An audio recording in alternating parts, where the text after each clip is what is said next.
This boy created the most powerful weapon on the continent, all of that at just 14 years old. In this world, anyone who opposed the Empire was brutally hunted. Bill was a blacksmith. He was just a child when his cousin introduced him to the hero. That guy seemed like a good person, so Bill handed him his sword. But he had no idea what would happen after that. Before they left, he tried to give a ring to his cousin. She refused, saying she would only accept it when they defeated the Demon King. And so, the hero's party set off on their journey. Bill continued working as usual. A few days later, the soldiers appeared. The workers were protesting for better conditions. In the middle of the crowd, Bill found his uncle, but it was already too late. The captain of the knights announced that everyone should be hunted down. And so, one by one, they were all being impaled. Bill was just a child, watching all of this with his own eyes. His uncle appeared, telling him to run. The knights were still chasing through the alleys. One by one, the men fell, but Bill was smart. He used his forging skill. He had an incredible eye for structures and architecture, so he struck his hammer at a critical point. When the knights passed by, the building collapsed on top of them. After escaping, Bill was paranoid. He couldn't understand how everything had turned out like this. Little did he know things were about to get even worse.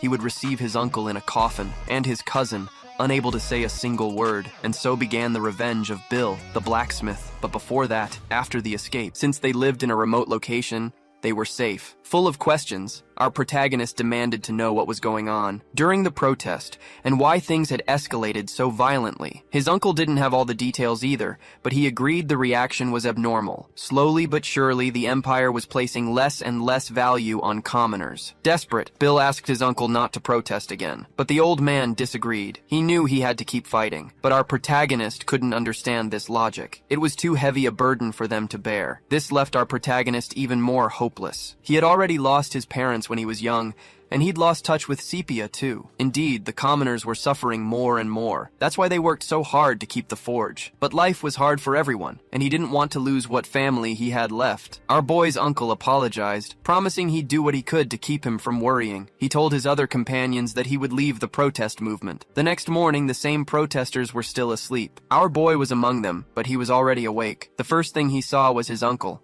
still sleeping peacefully. It was a relief to know he had given up on the protests. Feeling a bit more at ease, Bill started to believe life might return to normal, until the door was suddenly broken down. Armed men stormed in, ready to deal with everyone inside. They were all being accused of treason. Now in cuffs, Bill tried to understand how this had happened. Something wasn't right. If they knew their location, they could have attacked during the night. The place was isolated. There was no way they found them by chance. It was at that moment that Bill heard a desperate scream. The other forge worker was an informant, but he never imagined his master would be arrested too. Our protagonist now understood. They had been betrayed. This filled him with a cold rage. Bill asked why his co-worker had sold them out like that. The boy revealed that the soldiers had promised not to arrest his master. He had even called his master completely useless, because the forge doesn't pay its own bills, and all that old man does is drink all day. The boy reported the protesters to collect the reward. This way, the forge wouldn't have to be sold. Now he was apologizing for what had happened. A few days later,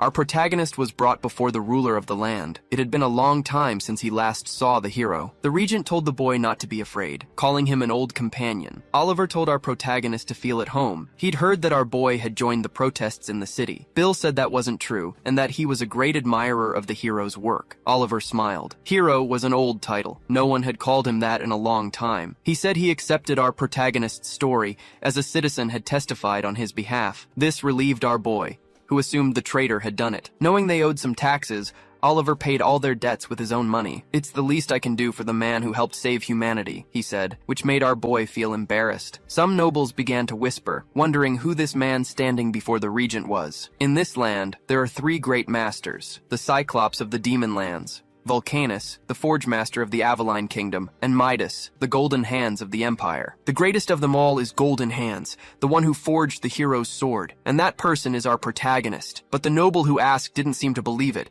since many craftsmen claim that title. The truth is, our protagonist is very modest. Only those in the right circles know his true identity. Our protagonist now had a question to ask the regent, and the regent was ready to answer. Bill wanted to know what happened to Sepia, as he'd lost contact with her. Oliver said she was on a mission and would return soon. When she did, he would send her to our boy's forge. Bill was very grateful for this promise. Our protagonist has one last request to make. He'd like to know if his uncle can return home too. In response, the regent warned that it might be too late. This terrified our protagonist, making Oliver laugh uncontrollably, as it was just a joke. Bill realized that the nobility's sense of humor is truly bizarre. Oliver has bad news to share and wanted to soften the blow with jokes, but that was a mistake. Our boy's uncle is not innocent. Even so, he'll see what can be done about the situation. Relieved by these words, Bill thanked the hero once again, seeing in him a radiant light. Back in his homeland, our boy continued to work. In the forge, there was a bit of money and an apology letter from the trader. Bill kept working, full of enthusiasm, believing everything would turn out all right. So he decided to make a piece of equipment for Sepia, for when she visited him. But many days had already passed, until someone knocked on his forge's door. They were envoys from the Empire, looking for our boy. Bill went outside anxiously to see what was happening. He had been waiting for this day for a long time, when he would be reunited with his uncle and his dear friend. Certain they must miss this place terribly, but what he found outside was horrifying. Sepia no longer seemed like the person she once was. Without her legs, she was sitting on a coffin. It was on that day that our protagonist's world completely fell apart. Completely shocked, our boy asked Sepia what happened to her legs. The girl couldn't even answer. She fell to the ground. Bill couldn't process this reality. Everything felt like a nightmare. To make matters worse, his uncle was inside that coffin. After seeing the body with his own eyes, our boy became even more desolate. He screamed in a complete rage, asking why all of this was happening to him. What he wanted most now was for things to go back to normal, but the pain he felt was as if his own flesh were being torn apart. Oliver had said that Sepia had gone on a mission. This only made our protagonist even more furious, because the regent had also made him a promise about his uncle. Now our protagonist has someone to truly hate. That day, when he met the regent,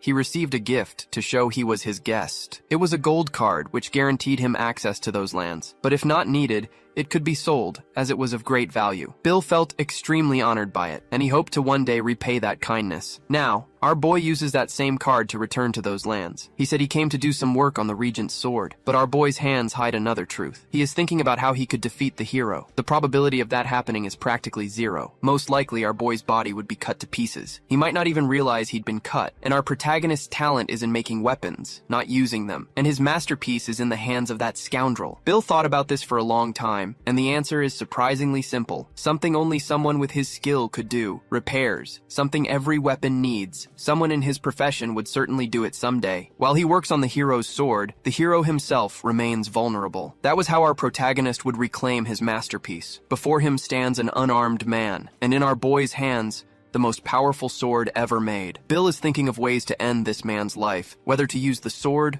or the hammer. Lost in these thoughts, he heard Oliver say that he never wanted to be a hero. Our boy doesn't understand why Oliver has started to vent now. The regent said there's a limit to what can be saved, and he eventually became more realistic about it. He truly saved the world by defeating the Demon King, but everything would have been different if the enemies had never been able to invade that land. As he continues to vent, Bill stealthily approaches with the sword. The conclusion of the regent's thoughts is simple. He just needs to have a nation so powerful that its enemies no longer want to attack it. If that had been the starting point, there would never have been any war. After defeating the Demon King, Oliver thought about this many times. He wanted to avoid another tragedy. The answer to that is even simpler. He needs to be in command of the country. He removed the corrupt nobility and the indulgent royalty, ushering the country into a golden age. His goal is to make the empire something unprecedented, which is why he brought our protagonist here. But our boy wants nothing to do with it. He tried to attack the hero, ready to end his life with a single blow. Raising just one finger, Oliver lamented that this was happening. A magic arrow pierced our boy's shoulder. It was enough to make him drop the sword. Thanks to the noise,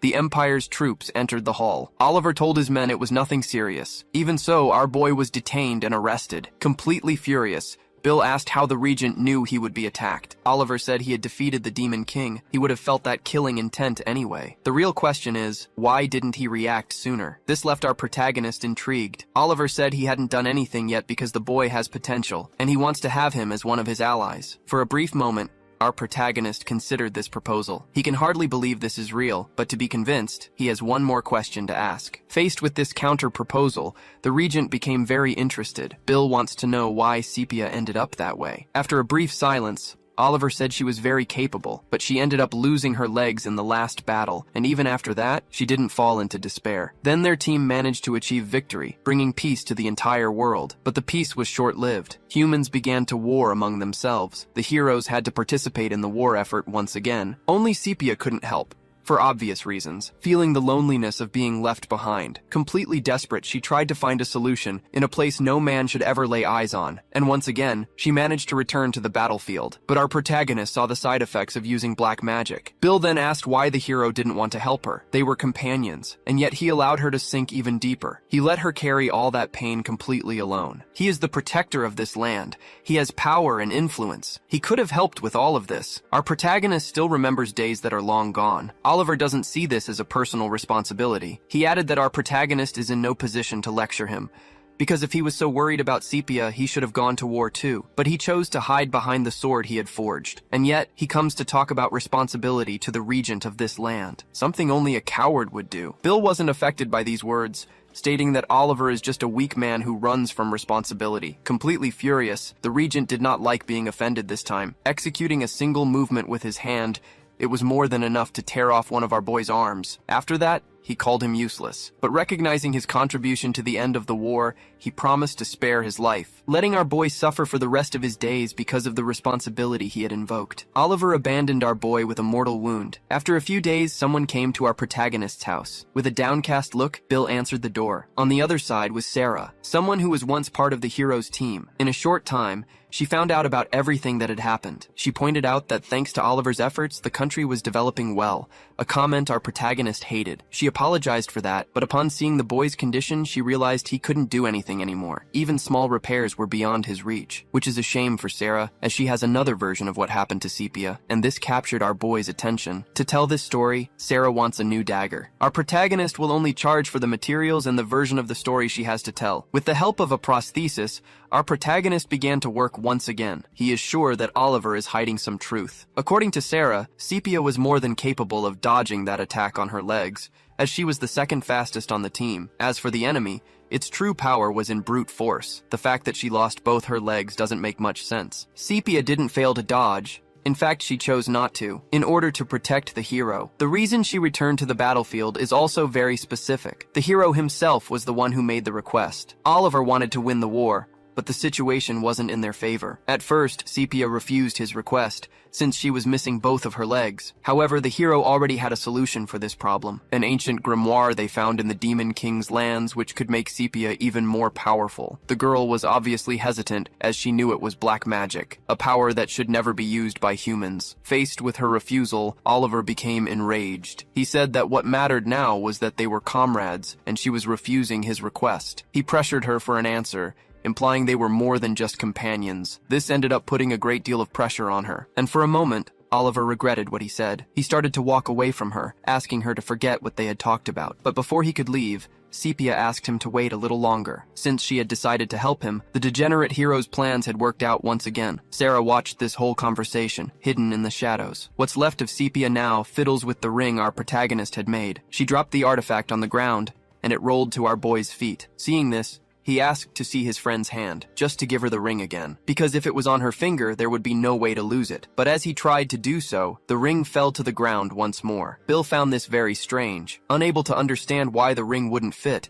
since it was custom made for his friend. Trying to put it on one more time, the ring fell to the ground again. This seems to be unsettling our boy's mind. He began to feel even more desolate, sinking into his own sorrow. After losing his uncle and his childhood friend, our boy has no idea when everything started to go wrong. Maybe it was that apprentice who betrayed them, or when Sepia left for the war. It could have also started with the hero's sword, or even before that. The suffering began when our boy learned he just got in the way, and life showed him that he has no power over anything. In the midst of his sadness, a hand reached for his head. Sepia, despite all the after effects, is still smiling, and she treats the boy with great affection. Bill understood that even in her state, his friend was trying to console him. This only deepened his remorse, as Bill believes he never did anything for her. Taking his hammer in hand once more, our boy made a promise, and no matter what happens from now on, he will not stray from his determination. As for the work he's doing now, he asked Sarah for a 2-week deadline. She regrets not being able to stop Oliver, so she also feels responsible for what happened to Sepia. Because of this, if our protagonist asks for her help,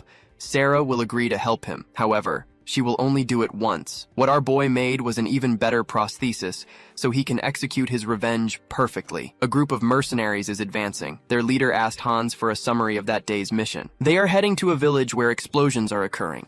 They need to find out what's causing them. It could be illegal research with explosives or preparatory acts for a crime. The leader told everyone to stay alert, as they are just students. The objective is to investigate, not to fight. And so the students advance with determination until they reached a heavily destroyed part of the forest. Analyzing the area, they found no traces of gunpowder, a sign that the damage might have been caused by magic. According to the evidence, the destruction is recent. Teleportation magic wasn't used either, since this place is very close to the village. The instructor was very pleased with the students' assessment, but they still need more evidence, until they heard another explosion in the middle of the forest. Far from there, our protagonist is learning to use a sword. He has a long way to go to learn this. His first movements are very clumsy, until someone found him there, but saw that he was just a novice swordsman. It's that same investigation group who were expecting to find a mage. Assuming our boy is weak, they concluded that not all of them needed to intervene. Hans asked the instructor if arresting the criminal was necessary, and, showing great wisdom, the instructor said they couldn't make serious accusations without proof. But according to their wanted list, Bill is a fugitive. Our protagonist watches as these strangers approach. One of the accusations against our boy is the attempted assassination of the regent, so his students were authorized to begin the capture. But they already know that for a criminal facing such charges,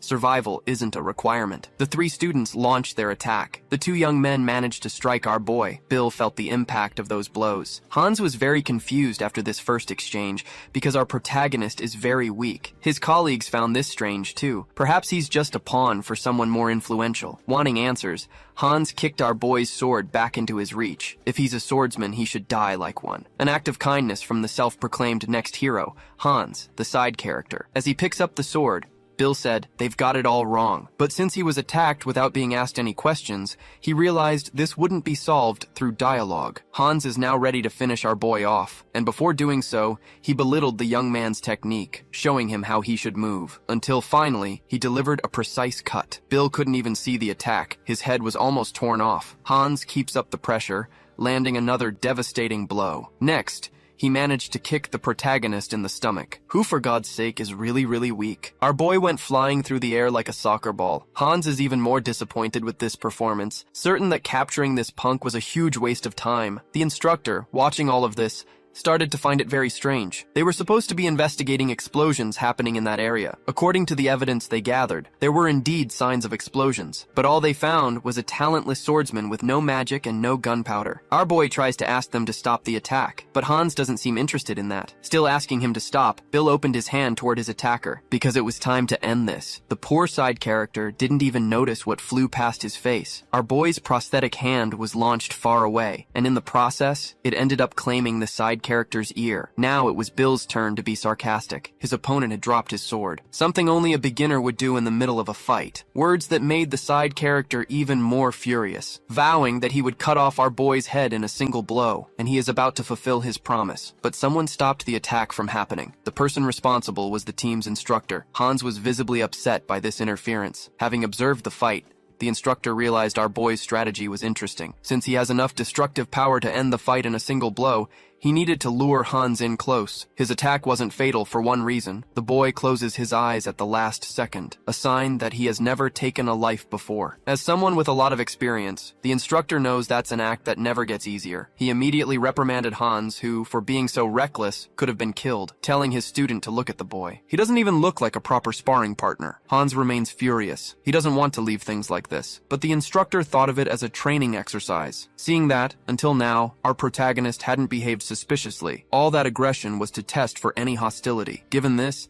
the instructor asked his students to remove the talismans they were wearing. Our protagonist started paying attention to this. And looking at our protagonist and possible criminal, the instructor asked if he was familiar with the Hero Academy's curriculum. One of the subjects is to train students to defeat evil without hesitation. To do this, they hunt down live criminals, so they can get used to the screams of pain. Bill Bark is a very familiar name to them, because one of the names they had to silence was Phil Bark. This revelation left our protagonist completely enraged. This was exactly what the instructor was looking for. Our protagonist is slowly being consumed by rage. He must continue with his revenge, defeat Oliver, and destroy everything he has created. For now, He needs to overcome these hero candidates and wipe them from existence. Completely. About to be attacked, Bill asked his aggressors to wait a moment. He knows they need a real target for their combat practice. Since our boy is a blacksmith, he doesn't think he can help them with that. The instructor seems interested in what he has to say, so our boy asked for some time to arm himself. That way, he could do his best to take them all down. Thinking our boy is going to run away, the students want to finish him off immediately. Hans remembered he has a finger from one of his targets in his pocket, and he wants to do the same to our protagonist. The instructor liked this proposal, but wants to know how much time they should give him. Bill asked for just 1 hour, which was immediately granted, and if the boy is late, he'll throw that finger to the pigs. After waiting in the forest, the students believe our protagonist has fled. This disappoints them, as they've lost class credits. Even so, the instructor wants to wait a little longer. The girl who was complaining earlier started to stretch. It was then that something shot past her hands, striking her hand with great force and brutality, enough to throw her a great distance. It's our protagonist's hand, his prosthesis, which managed to crush the girl's fingers. She is now screaming desperately. This time, the prosthesis returned to a full suit of armor. Thinking about the fingers he has to collect, Bill realizes he needs to gather 35. Furious at being hurt, the girl wants to finish our protagonist off cruelly. Her friends are ready to do just that. Moving quickly, they slashed at the armor, only to realize the battle won't be easy. The protagonist's armor remains completely impenetrable. The instructor asked if his students know what to do in a situation like this. The boys will aim for the joints now.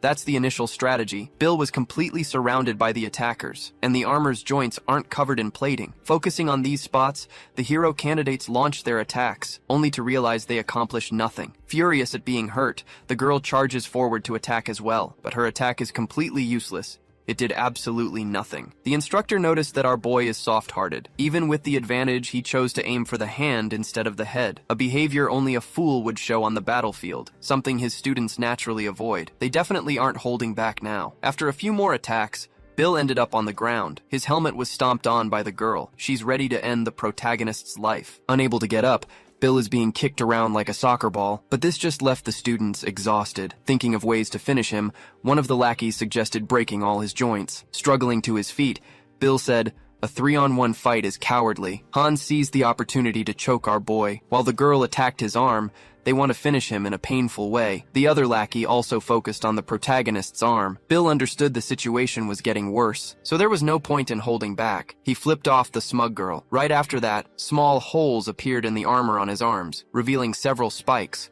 that completely cover his armor, which locked into their flesh. Looking at the instructor, Bill asked when he plans to join the battle. Without a word, the instructor just pointed at our boy, and looking back, Bill understood he still had to defeat the lackeys. It was time to draw his sword as well. Our boy made his first attack, hitting only air. His opponents are too fast. No matter how hard Bill tries, he can't reach them with his blade. And if he can't even beat a single student, beating Oliver is completely out of the question. Trying to use his head, Bill told himself not to be reckless, because what he's doing is like forging steel. You don't get the final result with a single hammer strike. You have to work hard at it. That's why our protagonist kept trying. Until finally, the tip of his sword struck someone's flesh, and for landing his first hit, Bill celebrated. Hans said it was pure luck. The other lackeys want to end the battle quickly, but they don't know how. Our protagonist has an excellent suggestion, activating something on his gauntlet. Several hidden machines in the forest were revealed, firing a large net over the students. They didn't expect an attack like this and want to believe it's useless. However, Bill said that not even ogres can break it. Hans said that if they don't return,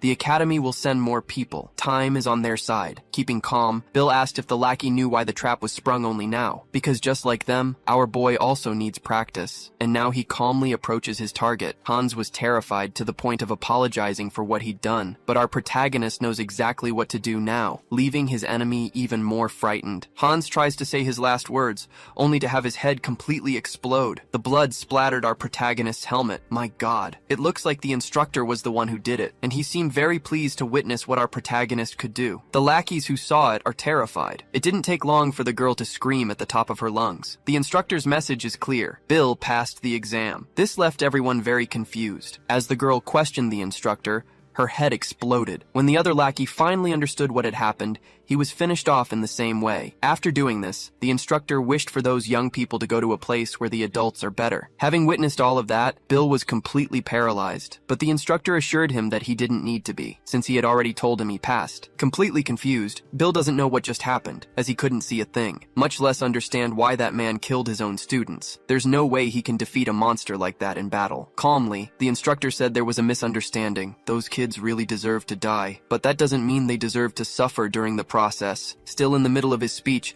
the instructor had to dodge an attack from our protagonist, but he had already understood that pattern. Facing a frightened protagonist, the instructor asked him to listen patiently, because he came to this place just to find him, since he knows he hates the ruler of these lands. On that matter, you could say they agree. That's why the instructor would like to talk a bit more. However, our protagonist remains very tense. There is no other option. What happens next is our boy's fault. The single blow landed on his helmet. After a long time, Bill woke up startled, realizing he was in a normal room. Against all odds, he was still alive, but our boy doesn't know where he is, nor what happened to his armor. He hears a conversation outside and, worried, arms himself with a pen. Discreetly, he decides to leave that place. With light steps, he began to move away from the room, until he found the instructor in another room, in the company of other people. It seems they're talking about our boy, and the control he has over his own strength. One of the men asked for more to drink. He seems to be completely drunk. Meanwhile, another young man is sorting some magic stones. The one who received some of those stones was Sepia, and this ended up making our protagonist very agitated, until someone touched him on the shoulder, asking if he'd been awake for long. Bill turned on this person, using the pen to attack. This worried everyone there, as the person being attacked is the boss. The man reassured everyone, showing that he had blocked the pen with his bare hand. This enraged the red-haired young man, who was ready to finish off our protagonist. The leader of these people knows that Bill is very scared and confused, but he asked to be forgiven for bringing Sepia without permission. Perhaps they thought it would be better for her to be with the boy. This man's name is Tyler, leader of an organization fighting the Empire. He wants to know if our protagonist will help them in this effort. Someone with his skills could be very useful, but the answer is no. Bill has only one objective: to end Oliver's life. Tyler really liked those words, but that task won't be easy, so he suggested they work together until Oliver falls. After that, Bill would be completely free. He proposed a mutual collaboration. Everyone is awaiting our boy's answer, and he decided to accept the proposal, but he pulled Tyler's hand close, as he believes these people made his uncle suffer, telling them all to leave, or he would finish them right there. The instructor tries to say it was a misunderstanding, as those fingers belonged to someone else. He liked the boy's desire for revenge, but he made it clear that the kid couldn't do anything on his own. In fact, he was sure Bill couldn't even defeat his target. Our protagonist remembered he had already lost one of his arms. This was not a pleasant memory. Suffering from post-traumatic stress, Bill fell to the ground, screaming in despair. It seemed he realized he couldn't get his revenge. Besides losing those he loved, he had also lost an arm. His lack of strength was a true torment. Someone calmed our boy down, holding him by the shoulder. Bill noticed the hand that touched him was missing its fingertips. Edric was the owner of that hand, and he suggested our protagonist listen to what they had to say. Elsewhere, several weapons were thrown to the ground. Prisoners on death row were told to pick them up now, and thanks to the generosity of the Count of those lands, whoever won a fight against him would earn their freedom. But these people were arrested during a peaceful protest. They didn't know how to fight. The Count signaled to his servant that he was about to speak. Then, he ordered the hostages to be brought out as well. They were the family members of those who were imprisoned. The Count was ready to make his move. He said that his own companions couldn't even pick up a weapon before they became strong. They were all normal people, and the Count didn't care about that. If they weren't able to raise their weapons, he would give them a reason to fight. Furious, one of the men decided to charge forward with a sword, and as he closed in to attack, the Count used a hostage's body as a shield, causing the man to strike his own fiancée. Immediately after, the Count cut off his head, and he was still waiting for a reaction from the other prisoners. If they didn't do anything, he would provoke them until they did. Knowing what could happen to their families, they launched their attack. The Count patiently awaited their approach. Without much effort, he tore them all to pieces. But it didn't seem to be much of a challenge. The identity of this despicable nobleman is Zahir, who is also a member of the hero's party. Currently, he is in charge of commanding the regent's army and defending his territory. As long as he holds his position, there is no need for the regent to take action. Our boy asked if the Count usually travels alone, and if the revolutionary forces were capable of defeating his army. This question made the red-haired boy smile. He said our boy was stupid, that it made no sense to want to fight the conventional army. Apparently, he didn't even know where he was right now, and that made our boy think a little more. He noticed the place was damp, The temperature was low, and there was a ventilation system. The place must be a basement. A rather obvious answer, which made the red-haired guy keep mocking him, because that wasn't just a basement. In fact, they were inside a system of underground tunnels. It was a complete city. This truly impressed our boy. But Tyler confirmed the information. This secret city leads to every corner of the kingdom, and they would use it to capture Zahir, eliminating his subordinates one by one until the target was completely alone. Guerrilla tactics would be essential to demoralize the enemy. After this presentation, our boy was taken to a training ground. There he continued trying to learn how to use a sword, striking blows against the training dummy and repeating the motion over and over. But because of his very modest skill, the sword slipped from his hands. It ended up landing at the instructor's feet, who had a comment to make about it. Our boy had no talent. Bill said he would only make equipment if he could fight, but that was proving difficult. All this greed would get him killed on the battlefield. After hearing these words, Bill picked the sword up from the ground. As he walked away from the instructor, it was as if he had ignored his words. And indeed, he had, because he had a question to ask. He wanted to learn how mana concentration worked. For the instructor, a mage would have a better answer. But that's not what our protagonist wanted. He wanted to know what the instructor did with those students, concentrating some kind of power at the tip of his weapon. Now the instructor was surprised, as he didn't imagine our protagonist would notice that. That would only be possible if he had eyes that could see mana. Imagining this could be true, the instructor said this was an incredible find. Our protagonist could really see mana, so he had real talent. Teaching him to fight would be an amazing experience. But showing a creature that had been captured, a large monster, the instructor revealed he was a bit busy. Bill wanted to know where the man was going. The answer was rather obvious. He needed to return to the Heroes Academy. To maintain his position as a spy, he needed to show results. Finally, the story revealed the instructor's name, Varhan. At the fortress in the Count's territory, a large army began to move. They were searching for a suspicious person, and would do so with great dedication. The squads were already inside the forest. Some men seemed to have heard something, and they were ready with their spears to capture this person. Without asking questions, the soldier thrust his spear into the bush, but to his surprise, what he found on the other side was a small rabbit. Seeing this, he suggested to his colleagues that they roast it. At that exact moment, a mysterious person revealed themselves in the shadows. As this mysterious person fled, the soldiers began a pursuit. As they did, soldiers from the platoon gradually started disappearing. The chase led to a dead end. The remaining soldiers didn't notice the trapdoor beneath their feet. They were swallowed by a large trap filled with spikes. The one who did all this was the red-haired boy. With his trap, he managed to annihilate an entire squad. His name is Draco. Elsewhere in the forest, a soldier was desperate, because he was watching his comrades being finished off. Desperate, the man thought about sending a magic signal to call for help, but he ended up being finished off too. Their bodies were discarded in a large trapdoor. Another platoon had been completely destroyed. A metal net was thrown over other soldiers. This trap was designed by our protagonist, and in fact, it was being praised. Our boys' supervisors were there to observe. Now that the soldiers were captured, it was suggested they surrender. But among those men was someone completely calm. It seemed that even while captured,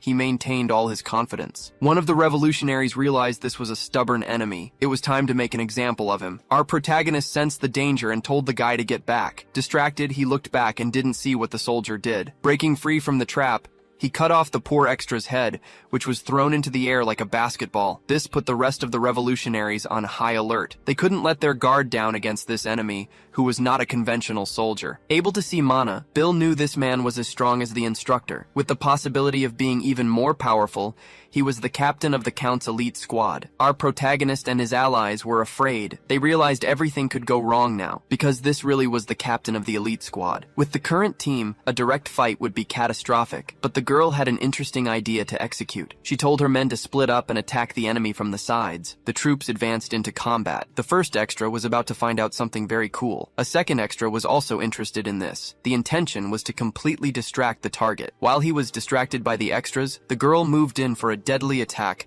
finding an opening in the captain's defense. But he was an experienced combatant. For the captain, defending this sneak attack was easy, and he did it with so much force that he destroyed the girl's dagger. Even though she was thwarted, her plan was still in motion. Our protagonist stayed behind, in a firing position. As if he were Mega Man, he was ready to shoot. Before that whole operation, in a kind of laboratory, Bill had asked some questions about making explosives, and why they didn't infuse them with mana while doing so. Bhaskar, the one in charge, said the material was very delicate and sensitive, so it was a bit risky. Infusing mana wasn't impossible, but there were too many variables to consider. With the equipment they currently had, it would be impossible. Only someone with divine skills could do do something like that. Being the protagonist of this story, this wasn't impossible for our boy. His devastating shot was about to destroy the captain's mustache. An extremely violent explosion had just occurred. The cloud of debris prevented our protagonist from knowing what happened. His companions were very impressed with this firepower. Through the smoke, the captain appeared once more, ready to attack the girl. The bystander panicked,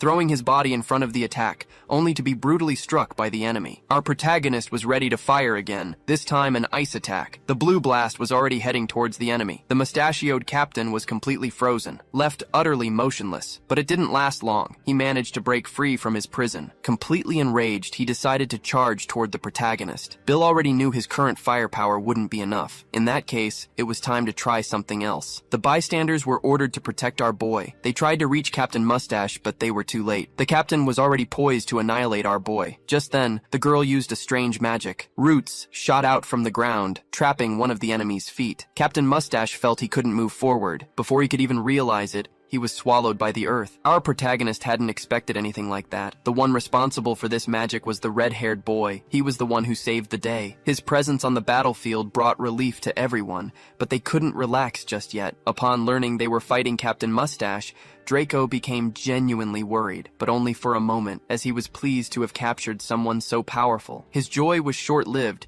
as Captain Mustache managed to climb out of the hole, filled with rage. Draco couldn't believe the man had escaped his trap. Landing on the ground, Captain Mustache unleashed a devastating blow. The whole fight had left him furious. He promised himself that everyone would suffer greatly. Bill was ready to fire again, but Captain Mustache struck the ground once more, throwing everyone off balance. Draco scolded our boy, saying he was trying to shoot from too close. That's when the protagonist revealed that the strategy was working. The attacks he had carried out so far were effective. Draco was simply unable to understand his words. He told our boy to stop talking nonsense and not to interfere with the fight. The creature with the red-haired boy started digging around the protagonist, making our boy fall into a hole. Draco told all his allies to get away from him immediately. Captain Mustache couldn't believe it. This enemy wanted to face him alone. It was time to crush this petulance at once. Draco struck the ground with his shovel, saying he would summon the pit of hell. Around him, a huge hole appeared, large enough to swallow anything. Captain Mustache fell once again. Still in freefall, he declared he would climb out all over again. However, the earth that had been removed from the hole began to return to its place. What was once empty was now back to normal. Draco was exhausted, but relieved that his attack had worked. On top of that, none of his allies were caught in the friendly fire. The only one still there was our protagonist. Draco was annoyed by his presence as he had told our boy to evacuate. The situation was still dangerous. That attack was made with magic and would soon disappear. Despite hearing this, Bill remained alert, watching the ground with his cannon ready. Draco's magic finally faded, revealing Captain Mustache, who was now climbing the massive hole, ready to deliver pain and suffering. Draco was already thinking of an escape route, while our protagonist prepared to fire. Bill ignored all warnings to flee. He watched as Captain Mustache approached, his low-budget sharing and taking in every detail. With intense focus, our boy analyzed the enemy's body. He fired an electricity attack straight at him. Captain Mustache had no time to react. The impact was direct and brutal, powerful enough to pierce the captain's armor. It was definitely a fatal blow. Feeling the piercing pain, Captain Mustache became enraged. Even so, he kept climbing up the wall, ready to unleash all his hatred. Bill watched, completely helpless. The captain promised to crush him completely, swinging his powerful club toward our boy's head. But something mysterious happened at that exact moment, causing Captain Mustache to freeze. Behind him, a hole had just appeared. The captain finally understood. His target had vanished. Draco had managed to create another hole, saving our boy at the last second. "We don't have the strength to beat this enemy," Draco told our boy, telling him to stop being so reckless. Bill, on the other hand, was already thinking of ways to make his attack even more powerful, and he already knew how. Outside, Captain Mustache screamed in desperation, furious that he couldn't find his targets. Amid their escape, Bill was certain that next time, he would finish Captain Mustache for good. This filled him with hope. Back at the hideout, they lamented the presence of Captain Mustache, who had caused unexpected losses. But thanks to everyone's efforts, the catastrophe wasn't worse. Bill wanted to know the next plan. Tyler said the boy was impatient, as he was just about to share what they would do next. It will all start with the Shadow Intelligence Squad. For this, they wouldn't need many troops. They needed to strike fear into the enemy. "I'll start with the eastern region of the forest attacking mercilessly," he explained. "Then we'll vary the attack positions. We will intentionally leave only one survivor. The goal is to make that person's fear spread among the troops." Everything went as planned, and rumors began to spread among the Count's troops. They now preferred to take the night watch instead of exploring the forest. One of the soldiers was very sleepy, and as he yawned, the entire structure of the wall trembled. The underground attack unit had begun its work, but to the people on the surface, it just seemed like an earthquake. The underground city connected the entire kingdom. It was time to disturb their sleep. Inside the forest, the Shadow Squad continued to take lives. The attacks were progressing very well. On the wall, the Count's soldiers were terrified. At one point, it seemed something happened. A soldier had fallen asleep, only to be awakened by a powerful blow to the face. Captain Mustache was responsible for it. It was time to start the patrol. He wanted to hunt the enemies of the Empire. The captain's impatience had been predicted. He would join the search parties. Draco suggested they capture the captain, but Tyler had other plans. They would just let him wander through the forest. Draco was confused by this as they needed to capture Captain Mustache. But for Tyler, it wasn't the perfect moment yet. They had to eliminate other risks first. When Captain Mustache went outside, they would halt all activities. This started to make Captain Mustache furious, and while he wasted time outside, the Shadow Squad worked inside the walls, eliminating the capital's officers. Once again, fear began to spread. The constant vigilance deprived the soldiers of sleep, and the chain of command was slowly being compromised. This would directly interfere with Captain Mustache's control over his troops. Surrounded by fear, he could no longer command effectively either. Faced with successive failures, he had to speak with his superior. Zahir summoned his captain for a talk. He had heard that things weren't going well lately. It seemed Captain Mustache's troops were becoming insubordinate, and about that, the captain had nothing to say. Even so, he tried to say the situation wasn't so serious, but the Count no longer believed such words. He threw a crumpled paper ball at his captain, but he did it with so much force that it sounded like a gunshot. Zahir didn't appreciate his subordinate's insolence. This made Captain Mustache apologize. There was only one reason the Count had hired an idiot like Captain Mustache. He needed to prove his true worth. Now, the captain was completely isolated, and this was his last day as the Count's right-hand man. Tyler had to decide who would face this powerful enemy. It had to be done cautiously, because even if he was a fool, he was a formidable foe. Without a second thought, our protagonist volunteered for the task, guaranteeing he could defeat Captain Mustache. Draco was very surprised by this confidence, and asked our boy how he planned to do it, reminding him that his previous attacks had done nothing. Tyler was interested, and wanted to know if Bill had prepared something new. Our boy admitted his attack lacked power last time, but now it was different. His weapon had been improved. Draco was still a bit skeptical. If the attack failed, their entire plan would be ruined, and that was true. Tyler said they couldn't lose this chance, but our protagonist remained adamant, claiming that if he fails, they could cut off his other arm. A very foolish promise, one that makes no sense to anyone. Draco said he doesn't need that piece of crap. Tyler, on the other hand, started smiling widely, but he's still interested in Bill's plan and asked for more details. After all, he needs to be convinced. Deep in the forest, Captain Mustache continues to hunt his enemies. And finally, he found something interesting. Just looking at them with his crooked eyes, he was filled with rage. Before him stands our protagonist, accompanied by Draco. Our boy started preparing his cannon, which is now ready to set the world on fire. Quite happy with this encounter, Captain Mustache asked the boys if they knew why he brought a wooden club. The answer is very simple. It's the perfect tool for crushing worms. Draco watches the enemy approach and uses another of his techniques, making the earth grab Captain Mustache's leg. But things aren't going as planned. The goal was to have Captain Mustache sucked into the ground. However, using only brute force, Captain Mustache is preventing that from happening. Our protagonist, on the other hand, is ready to fire another shot. Using his maximum power, he launches a beam of lightning. The blow could have been lethal, but Captain Mustache dodged it with great ease. He wasn't even impressed by the attack. But when he looked back, he started to get very scared. Even Draco couldn't comprehend all that firepower. Apparently, these magical tools are truly dangerous. Draco was completely ignored by the enemy. With his ego wounded, he decided to attack, ready to strike Captain Mustache's body with his shovel. Our protagonist, with his strange eyes, told his companion to avoid contact. And everyone in this story is an idiot. The guys hear a piece of advice and decide to look back anyway. Captain Mustache slammed the ground violently, causing a small earthquake. Draco was completely terrified by this, and decided to retreat immediately. There was mana in that attack. Draco wondered how our protagonist saw it, but their priority is to keep fighting. Captain Mustache is still alive, and he's about to close in on the boys. But by creating holes at the last moment, Draco managed to prevent the worst from happening, leaving the enemy even more furious. The boys appeared behind Captain Mustache, and our protagonist is already prepared to fire once more. A devastating fireball is heading towards the captain, and this time, it made contact. Captain Mustache is being cooked inside his armor. Bill realized then that normal attacks don't work against this enemy. Taking advantage of the distraction, Draco built a wall of earth, which was easily destroyed by Captain Mustache. With him approaching, they had to flee through the holes once more, and every time this happens, Captain Mustache gets furious. It was time to be a little more destructive. Using his strength, Captain Mustache kicked the ground once more. His intention is to destroy the network of tunnels the boys made. Captain Mustache keeps kicking the ground, hoping to reveal his enemies. It's working. The boys are starting to get cornered. Our boy returned to the surface, but he ended up emerging too close to Captain Mustache. At the last instant, Draco managed to push our boy away to prevent something worse from happening to him. Back to his exotic training, the instructor spoke a bit more about the eyes he has. Unfortunately, our boy hasn't seen many battles. The knowledge he has about forging he learned from books,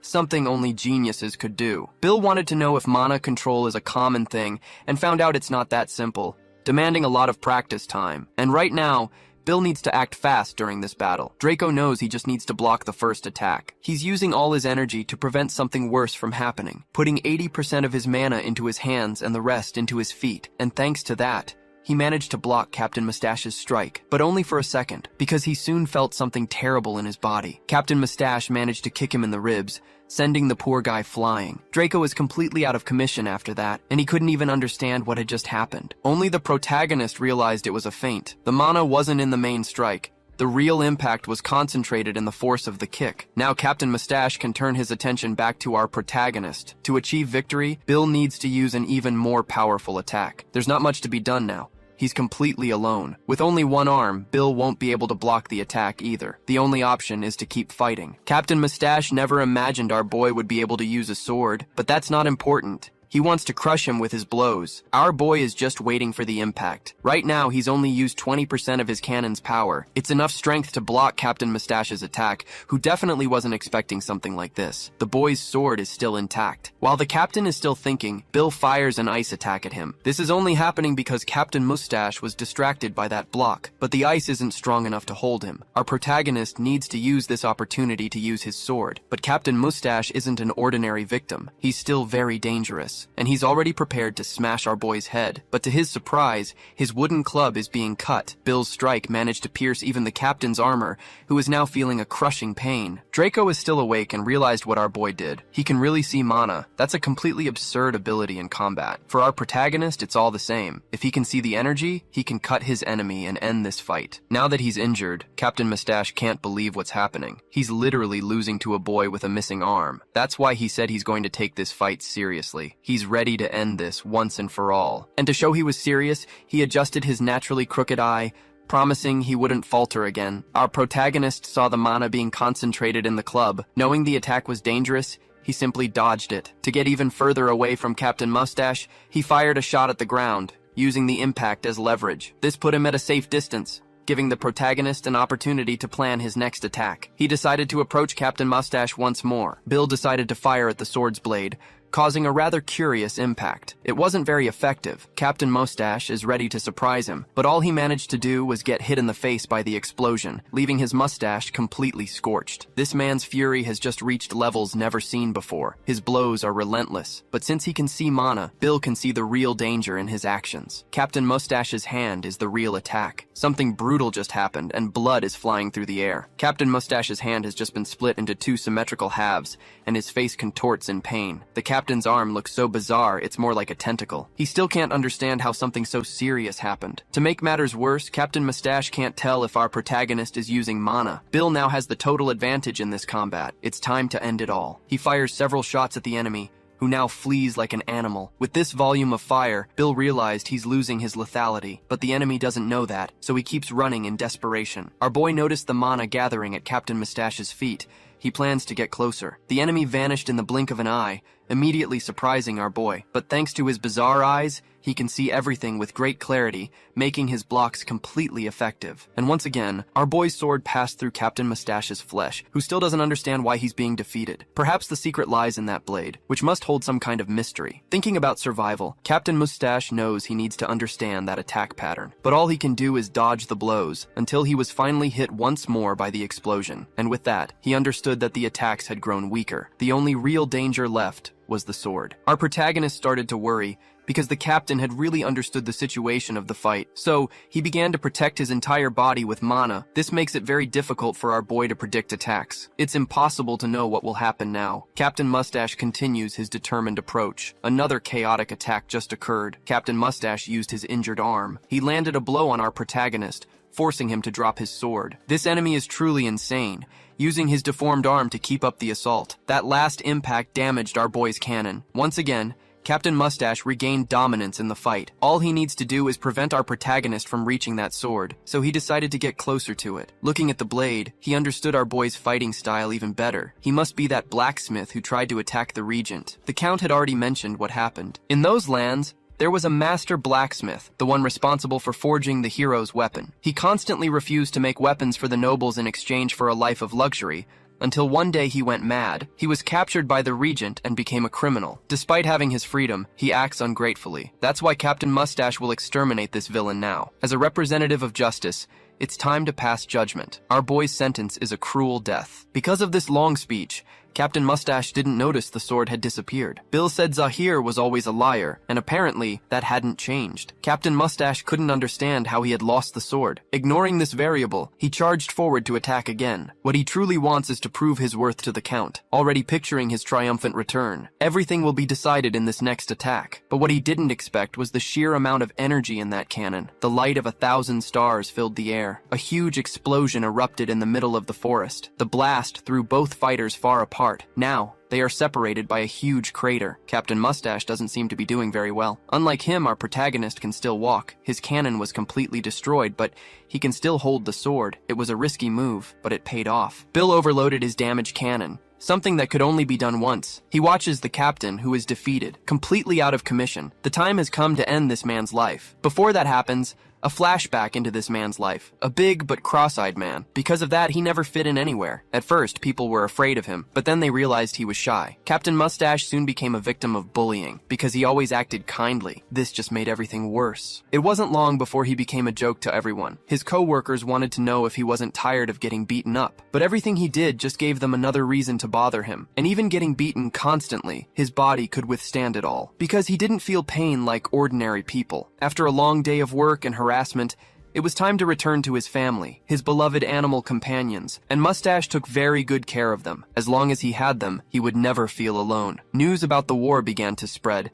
and taxes were getting higher and higher. This was right after they defeated the Demon King. Struggling to make money, these people noticed something. Captain Mustache was carrying a basket full of bread. It wasn't long before he was beaten up again. Because he didn't fight back, he lost everything he had bought. At least he managed to save a little bit of bread to share with his rabbits. That was more than enough to keep him happy. On his way home, he saw his neighbor's children. They seemed to be playing some game, and one of them said he needed followers, who are also his family. This made Mustache think, and he realized his rabbits weren't his followers. They were just his family. Still, that conversation was very confusing for him. At night, he witnessed something terrifying. Some men were eating animal meat. They were the rabbits Captain Mustache had been caring for. Food was extremely scarce, and the rabbits were not spared. This awakened an unprecedented violence in Captain Mustache. For taking all those lives, he was condemned to death. But for someone like him, who had always suffered, the sentence was a relief. It was at that moment that someone decided to intervene. Zahir heard about the man who defeated 6 soldiers with his bare hands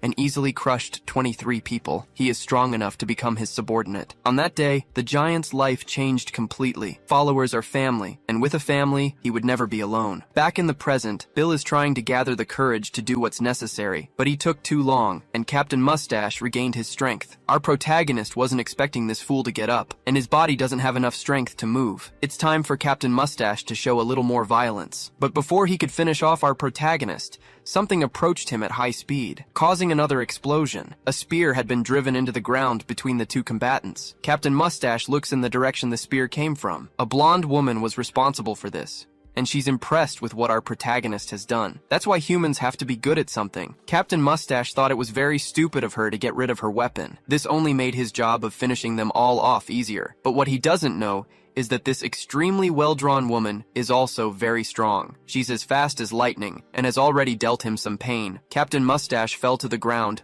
not understanding what had happened. His powerful friend went there to save our protagonist, but the poor guy doesn't even have the strength to stand and faints immediately. After several hours, Bill woke up, seeing Sepia before his eyes. She was on top of our boy, waiting for him to wake up. Outside, the red-haired boy was also waiting for this, but it seems he interrupted a rather intimate moment. Our boy was unconscious for 4 days, a very worrying amount of time for them. Now that he was awake, it was time to get dressed and join the others. The commander wishes to meet with our protagonist. It's that blonde woman, Sylvia, who was already worried about our boy. Bill can still remember what happened. She was the one who saved him, and because he fought bravely, she has a reward for our boy. He can choose his unit. But regarding this matter, Bill is completely ignorant. Knowing this, Sylvia will explain to him how things work. The first division is Varhans, the lightning strike unit, and they are on the front lines. Then there's the shadow intelligence, which works stealthily. There's also the medical team responsible for taking care of the wounded. Bhaskar is in charge of engineering and making explosives. Finally, there's the underground unit, led by Draco. It's time for our protagonist to choose one of them, and our boy needs to think very carefully about this. Faced with all the proposals, Bill refused them all. None of these units appealed to him, and there's only one thing he's good at. So Sylvia wants to know what he wants to do. Bill expressed interest in creating a new unit, an independent force where he can work to his full potential. In the past,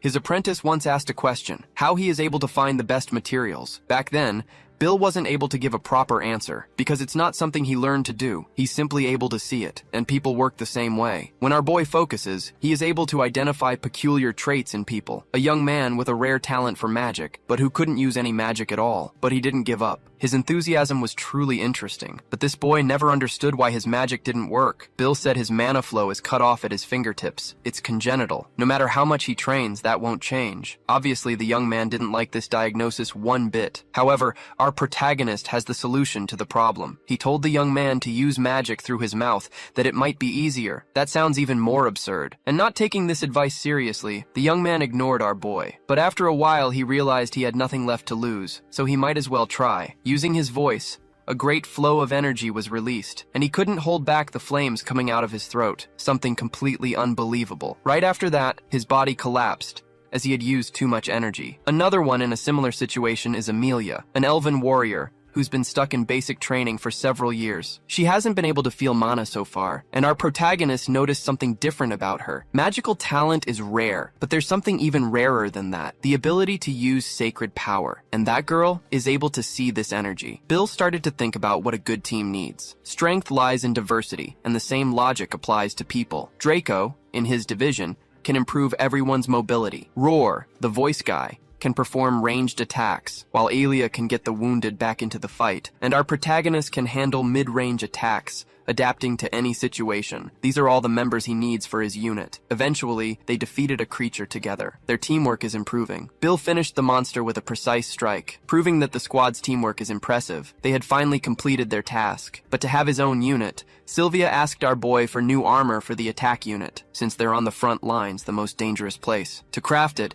Bill chose the leather from the creatures they were hunting. The monster looks like a bear, and its hide hardens on impact. The most useful part of the hide is on the creature's back. The rest of the hide hardens randomly and can immobilize the wearer. But our protagonist knows something special. He can see the paths of mana. Through this, he can manipulate them precisely and delicately, making the leather more pliable. Now he just needs to assemble the pieces he's made, creating layers capable of absorbing impact. Finally, the armor is ready, made of reactive leather. All he has to do now is make 299 more units. His work would be easier if he still had his apprentice, but after everything that happened, that's unlikely. As for his immediate goal, these armors won't be enough to defeat Zahir. That's why he needs to make a full set, with boots and gauntlets, to form a weapon during an attack that increases the combatant's speed and absorbs impacts.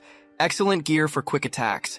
This way, the soldiers can advance with speed without the risk of falling. Oliver was very impressed with what our protagonist had made. Geez, now everything's confusing. Zahir wants to know why our protagonist hasn't been arrested yet. Forcing him to make weapons would be much more useful, but Oliver is sure that would interfere with the quality of the products. It's better to let our protagonist do what he wants. After working hard, Bill returned home, only to find the place completely empty. When the time is right, Oliver just needs to collect everything that has been made. Our boy's apprentice is still working as an informant. Their plan was executed perfectly. Tom is truly a despicable character. He still doesn't understand that he's only hurting everyone. Taking advantage of all this, Oliver keeps lying to him, saying he would never take our protagonist's life. After being robbed, Bill found several soldiers outside his house. His property was confiscated, and now he will be arrested. Bill started to look around, but there was nothing he could do. All escape routes were blocked. Desperate, Bill grabbed some embers from the fire, throwing the incandescent rocks at the soldiers. The fire spread easily among the men, giving our protagonist a chance to escape. However, he was already being followed by those who remained. Bill is desperate. He needs to find a weapon to protect himself in this situation. Going to his tools, he started looking for a useful prosthesis, finding a very special blade among them all, and it happened at the right moment,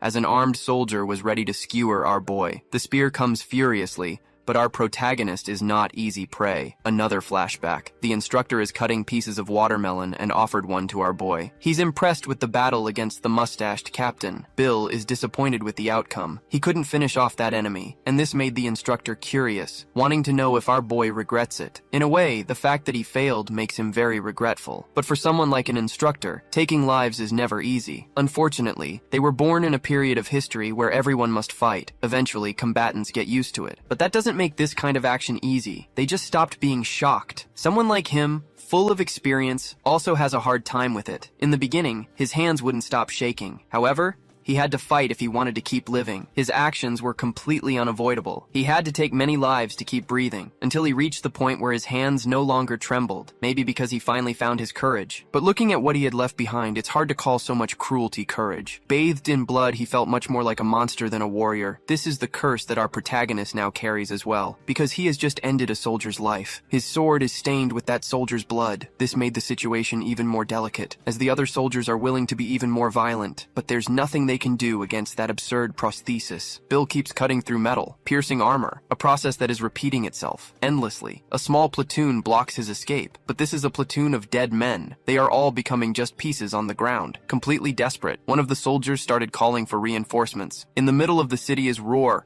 who heard the noise and then lamented. It won't be necessary to do anything at all. His job is to help our protagonist. Finally, he saw several army men on the move, and that started to make him very suspicious. Something very big must be happening in that region. And looking at the horizon, he can identify where the fire is burning. From the direction, he knows exactly where it is. The troops continue to advance, only to become training dummies for our boy. Those who approach him are being completely eradicated. Bill has become a life-annihilating machine. His entire body is functioning with a single purpose, until he finally pressed a secret button on his gauntlet, making his strikes even more lethal and violent. Back to the flashback. The instructor said that our protagonist is a normal person, whether he can do it or not. He will only find out when the situation forces him to act, and maybe he too will become a monster, like the instructor. Roar, knowing something serious was happening, went straight to the protagonist's forge. He needs to know if his captain is okay. When they first met, he immediately realized the boy was an incredible person. It's no wonder he holds the title Golden Hands. He's very different from the other classes, who are used to destruction in battle. That's not the case with the captain, who can see the true value in people and skills. As soon as he arrived at the forge, he realized what was happening. Our boy had transformed into a war machine. At this rate, his body or mind will break. Roar doesn't know if he should help using his magic, and since he still doesn't have control over his technique, he'd be exhausted immediately. He can only count on Sylvia's strength now. Roar saw some broken branches and a large boulder. Then he confirmed that no one was around. This way, he managed to enter the underground city through one of the secret entrances. He makes his way quickly to call for reinforcements. In the hallway, there's a button made exactly for this. Roar pressed it as soon as he could. The signal had been sent, but he found it strange and began to doubt if the button was really working. Knowing it all depended on it, he mashed the button until his hand was hurt, because our protagonist was responsible for changing his life. It's time to repay him, and this is the least he can do. Roar wants to save our protagonist at any cost. Fortunately, his determination paid off. The button is working. Now he just has to wait for reinforcements to arrive. At headquarters, the communications department received the message.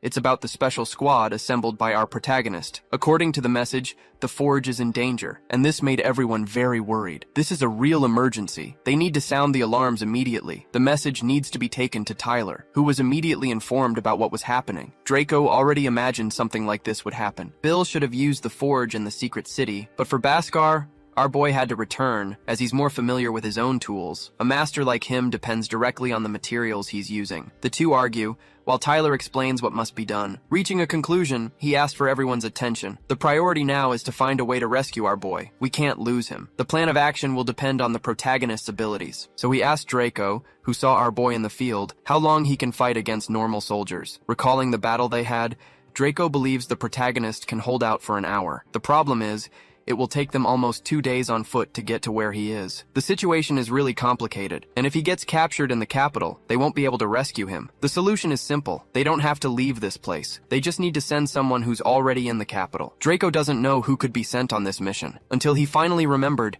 there is someone who can help. And it's with this person that Tyler plans to save our boy. All Bill has to do now is bravely withstand the attack. Our boy is already completely exhausted. His enemies notice this and want to use this chance to end the fight. Bill doesn't have the strength to dodge the next attack. He just watches as the spear gets dangerously close to his eyes. In the last instant, someone appeared to save the day, completely crushing the soldier who wanted to finish our boy. The course of the battle has just changed. Once again, a mysterious masked warrior had appeared. In what seems to be a flashback, a man started defeating creatures. Watching his work as the instructor. For someone as experienced on the battlefield as him, watching all this is very boring, until a messenger bird flew near him. It left a small piece of paper on the ground. The instructor approached the message. He was then called by his students, who had finished defeating the creatures. The instructor said that day's lesson was over, but he had already read the message, and that's how the mysterious masked warrior appeared in the fight, praising our protagonist's resilience for surviving this long. Thanks to that, the masked warrior can continue the fight. He is fully prepared to finish off all the soldiers. They are nothing more than fodder for his blades. Their bodies are pierced and destroyed, and their joints twisted in a cruel way. Bill can't even notice anything, as he's about to lose consciousness. Even so, he wants to join the battle. Showing he can be very foolish at times, he attacked his savior. A moment of great confusion on the battlefield. But thanks to the boy's lack of strength, the blade didn't even hurt the masked warrior. Since he's still a danger, it's time to put him to sleep, because the masked warrior has real work to do. After a few minutes, the swaying of the galloping horse woke our boy up. The masked warrior noticed the protagonist had woken up. Bill still doesn't know who saved him. Revealing his own face, Varhan managed to calm our boy down. Still very confused, Bill wants to know what happened and where they are now. Right now, they're on the outskirts of the capital. The instructor had to rescue Bill urgently. It wasn't an easy task, but the instructor is a capable warrior. Seeing our boy covered in blood, he asked how he's feeling after turning into a monster. Reflecting on these words, Bill fell silent. He still remembers all the bodies he sliced with his blade, feeling an enormous disgust for all of it. For Varhan, everything happened just as he had predicted. After galloping for a long time, he freed the horse. They need to find an entrance to the underground city, and for that, they must head into the forest. It was then that the instructor asked our protagonist if he wants to learn to control the monster. Bill never imagined something like that could be possible, but this is the instructor's own theory of mana control, and about that, our protagonist became very curious. First, he needs to close his eyes. There's something people usually get wrong. Mana is not a type of power. It can't be limited that way. It's more like emotions that fill the body. Bill needs to analyze those he feels repulsion for, his will to fight, and his desire to end lives, moving this small spark to where he wants to channel his mana. In a short time, our protagonist started to feel a small knot, but this isn't an easy thing to do, and the knot soon disappeared inside his chest, which was expected for a first attempt. Knowing this, the instructor knows a way to speed up this progress. Hiding in the forest, they realized they were being followed. Soldiers are trying to track them, and they'll keep doing it until sunset. This only happened because this time they're knights, and among them is an execution knight, which made our boy very agitated. An execution knight is as strong as 5 common knights, a perfect training partner. Varhan will take care of the extras and asked our protagonist to attack the execution knight, but to do so, he can only attack using the power of mana. He shouldn't depend on his prosthesis. Bill felt very challenged by this task, as he doesn't know if he's capable. However, he has a great desire for revenge. His only option is to make it work. Now Bill is determined to end this. His target is the knight without a helmet. There's no time to hesitate, only to fight. Remembering all the negative feelings in his heart. They are like ores, to be melted and transformed into power. Everything must be purified by fire, a fire that is already consuming our boy from the inside out. His heart had become a hammer, and his emotions, The furnace. The knot inside his chest is getting stronger and stronger. This is the mana he needs to learn to control. On the other side of the battle, the instructor manages to subdue all his enemies, but he wants to know if Bill can feel the power of mana yet. Our protagonist remains completely silent until a mysterious energy began to flow through his prosthesis. He could finally feel the mana flowing through his weapon. A few hours earlier, the uproar had happened. The news of Bill's escape. His former intern was in the palace and didn't understand what this meant. He immediately asked the regent if it was a mistake, but what was in Oliver's eyes was the purest hatred, and it was quickly transformed into a serene expression, telling Tom that he needed to speak privately with the Count, so the boy had to leave. Oliver already knows exactly what's happening, but the Count still didn't understand his words. Since their days as heroes, Zahir had never disobeyed Oliver under any circumstances. He had asked them to preserve the life of our protagonist's uncle, but he ended up finding out what really happened. Oliver's proximity left Zahir trembling with pure dread. He immediately begged for forgiveness from His Highness. Oliver said they didn't need all that formality. Zahir admitted he had acted recklessly, driven by the heat of the moment. These words didn't make Oliver any more understanding. So he asked if his subordinate still planned to disobey his future orders. Completely terrified, Zahir said he would never repeat something like that. But Oliver wants to have a frank and sincere conversation, like they used to in the past. That's why it was Zahir's turn to ask a question about it. He'd like to know the reason why Bill was spared, now that he's become useless. Oliver said the Count is still stuck in the past. He still doesn't see things as they really are. To some, Bill might be a completely useless blacksmith, but he's not someone who forges conventional weapons, and that sword is the greatest proof of it. Zahir started to become quite impressed with what he was seeing, and by manifesting a bit of the blade's power, Oliver made the whole hall light up,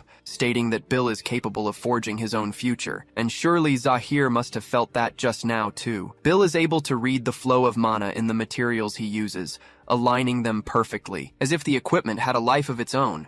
It's definitely a breathtaking skill. Knowing this, Zahir said that our protagonist is too alive to stay alive.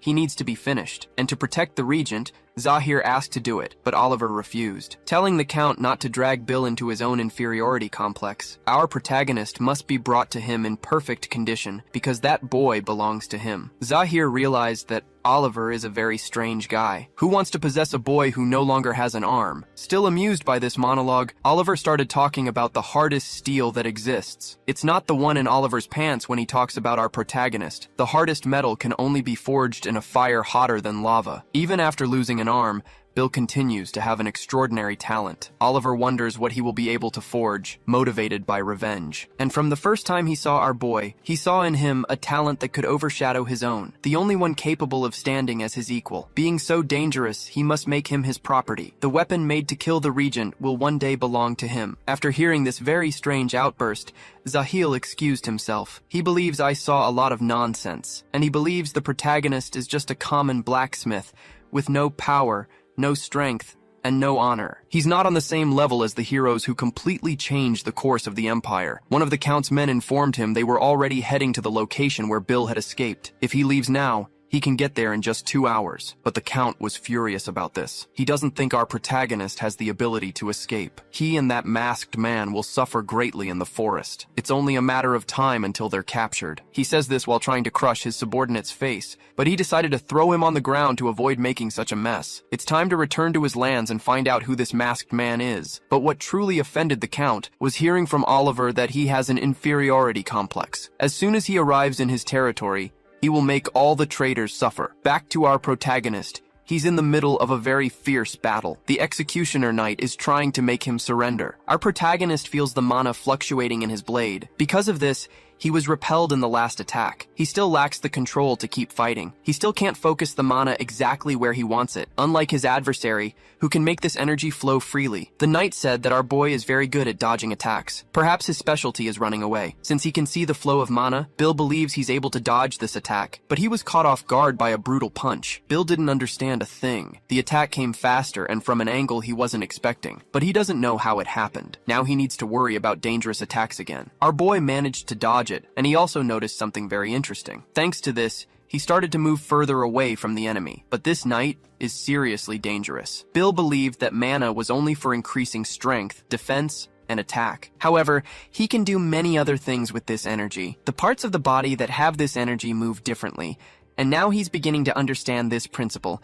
Mana becomes part of his body. Because of this, he can make this energy flow through his prosthesis as if it were a real arm, understanding that he is one with his weapon, the secret behind maintaining constant focus. After the last exchange of blows, the knight noticed that our protagonist had gotten a little stronger. The masked knight was pleased by this. It's well worth it to keep teaching this prodigy to be a true warrior. Even so, with the mana he has now, defeating a veteran knight is no easy task, and if he's not careful, it might even be impossible. A devastating blow was just blocked by our boy, but his mana control is still very poor, causing his entire body to become overloaded. The executioner knight said that this battle is meaningless. As he keeps pressuring Bill, our protagonist feels like he's about to collapse. He needs to put some mana into his feet as well, just to maintain his stance. But this caused him to lose strength in his sword, which is already starting to crack. This might have been a fatal mistake. Before he could be cut down, a knight was thrown into the middle of their battle. The masked warrior did it, apologizing for interrupting the fight. He didn't imagine his opponent would fly so far. Completely furious,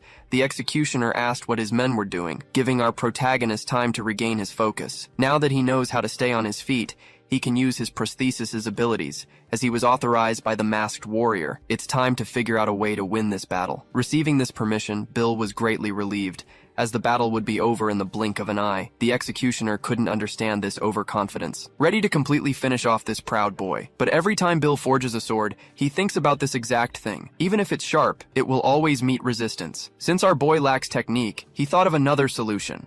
A kind of impulse. When the mana from the magic stones is released, his sword gains speed. Bill shot past his enemy like a flash of lightning, leaving only a gash behind. The executioner can't even comprehend the extent of his own injuries, but he ended up being mercilessly cut down. Proving his inferiority complex, the Count took revenge on some rebels, and what truly irritates him is the letter he received, informing him of our protagonist's escape. Someone approached him, amidst all the bodies. It seems he had another rough day. The one approaching the Count is Sahil, and he had finally returned. It's Zahir's younger brother. The poor guy went to hug his brother, but what he actually received was a kick to the face, since the Count dislikes such excessive physical contact. Sahil had been away from his family for a long time, and this is how he's welcomed. He was on the battlefield. To his older brother, this is just another day. He was in the group that subjugated the Demon King. Indeed, Sahil agrees that his brother is an incredible person, the great weapons master, known throughout the world, an extremely well-rounded fighter. He is Sahil's greatest source of pride. Since their family, he immediately noticed the Count was in a terrible mood, even though he tries to deny it. But just by looking into his eyes, Sahil knows something is wrong. Not to mention the rumors spreading through the city about someone named Bill. The Count immediately stood up before his brother and asks if he came all this way just to annoy him. Sahil apologized, stating that wasn't his intention. In fact, he acknowledges his brother's strength,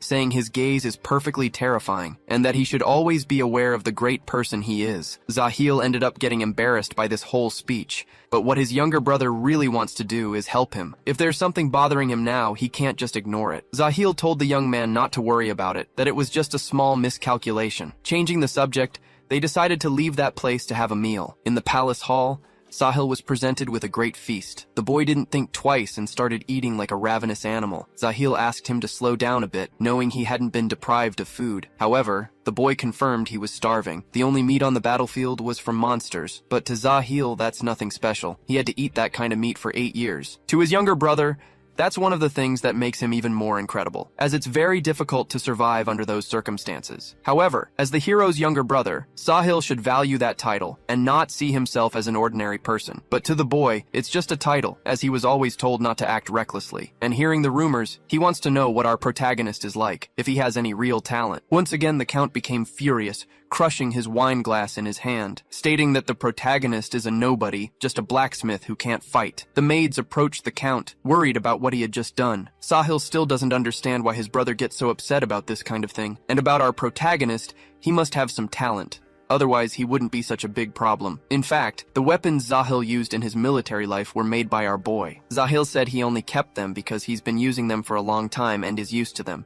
If our protagonist were captured, Sahil would like to have a weapon made by him as well, but that can't happen, as the regent wants our boy brought to him immediately. Disappointed by this, Sahil wished the delivery could be delayed by a few days. Knowing he's friends with the regent, he asked if something like that could be arranged. But the Count knows the regent very well, and he knows he doesn't mix personal matters with this sort of thing. And once again, according to the rumors, Sahil believes that isn't true. Bill was in the middle of a protest, and instead of being arrested, he was sent home with gifts. Perhaps the Count doesn't really know the regent anymore. This comment ended up making the Count completely furious. He told his younger brother to shut his mouth and go back to eating in silence. Sahil chose to obey this time, so as not to make the situation even worse. He continues to eat in complete silence, watching his brother intently, until he decided to ask another question. He still believes Sahil is one of the coolest heroes, much more so than the regent himself. Everyone else had some kind of privilege, while he had to earn his place on his own merit. After defeating the Demon King, he continued to perform great deeds, eventually becoming a count. He is the hope of the common people. In the past,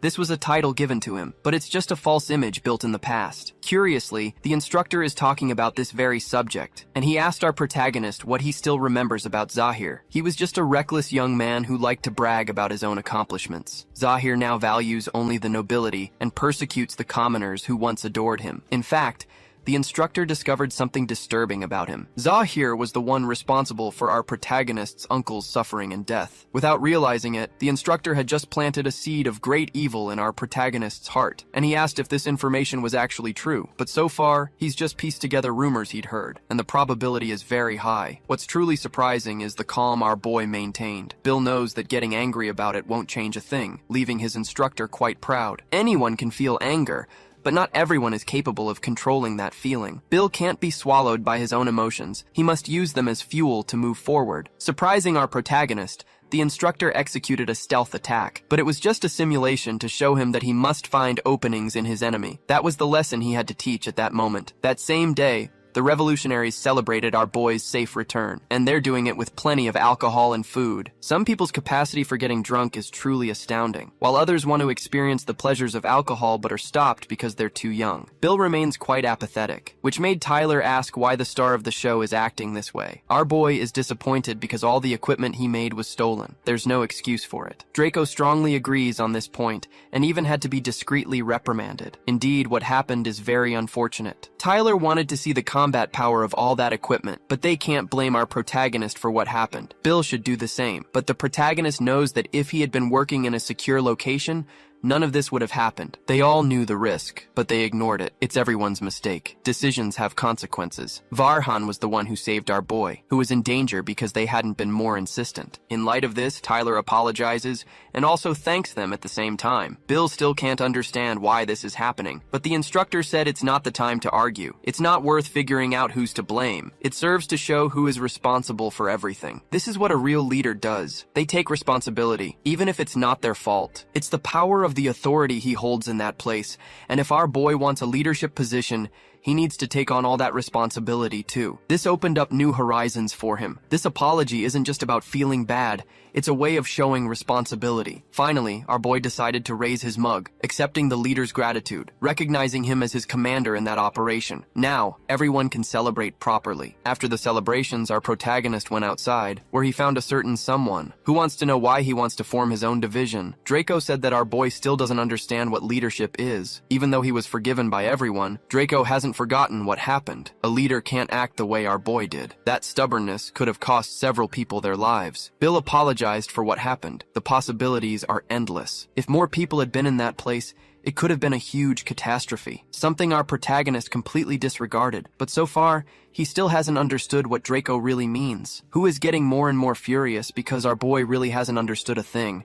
So he's going to teach him what needs to be learned, asking what would have happened if he hadn't been alone at that moment. The first scenario our boy imagined was with Sepia. That would have made it impossible. He wouldn't have been able to escape, and they both would have met a cruel fate. Thinking about this, Bill regretted apologizing. Since it won't change things, he understood that his own actions could put others' lives at risk. Draco is now a little more pleased with this realization. This line of reasoning makes a lot of sense, because a true leader can't rely on apologies. They must be determined to take responsibility. That's what will make his squad follow our boy. On the outside, Draco looks like a young kid, but he didn't become captain of his own unit for nothing. He's very mature and experienced. Bill felt ashamed of what he had done that day. Before being left alone, he called out to Draco one more time, asking the young man a very specific question. Mysterious words that left him completely speechless. As a blacksmith, our boy has a specific line of reasoning. A sharp sword doesn't make someone a good swordsman, nor does the style of the blade. It seems our protagonist is close to an answer. The goal of his unit is to form an elite team to defeat important enemies. Alone, They are not capable of defeating Oliver, or even Zahir. They need to combine their fighting styles and fight as a real team, so they don't have to depend on any single person's strength.